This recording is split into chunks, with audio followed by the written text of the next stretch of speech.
Hello, welcome to Deesha's vlog. ഇറച്ചിപ്പൊടി കടയിൽ നിന്ന് വാങ്ങുന്നതിന് പകരം നമുക്കൊന്ന് വീട്ടിലുണ്ടാക്കി നോക്കിയാലോ? അതിനുവേണ്ട ഇൻഗ്രീഡിയൻസ് എന്താണെന്ന് നോക്കാം. അതിനു മുമ്പേ എൻ്റെ വീഡിയോ നിങ്ങൾ ആദ്യമായിട്ടാണ് കാണുന്നതെങ്കിൽ ഒന്ന് സബ്സ്ക്രൈബ് ചെയ്തേക്കണേ. ഉണക്കമുളക് 3/4 കിലോ, 1 കിലോ മല്ലി, ഒരു 4 പിടി കറിവേപ്പില, 50 ഗ്രാം വീതം കുരുമുളക്, ഏലക്കായ്, പെരുംജീരകം, 10 ഗ്രാം വീതം പട്ട, ഗ്രാമ്പു.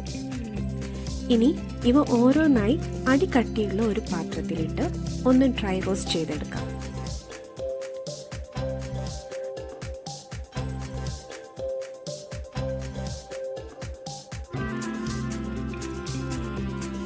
ഇങ്ങനെ കൈകൊണ്ട് പൊട്ടിക്കാൻ പറ്റുന്ന പരുവത്തിൽ കിട്ടുമ്പോൾ നിർത്താം.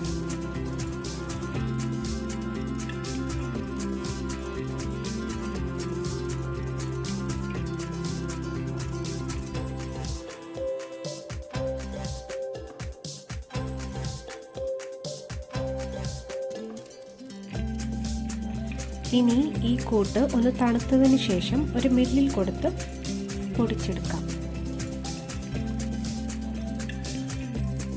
ഒരു കൊല്ലത്തേക്കുള്ള മീറ്റ് മസാല പൗഡർ റെഡി.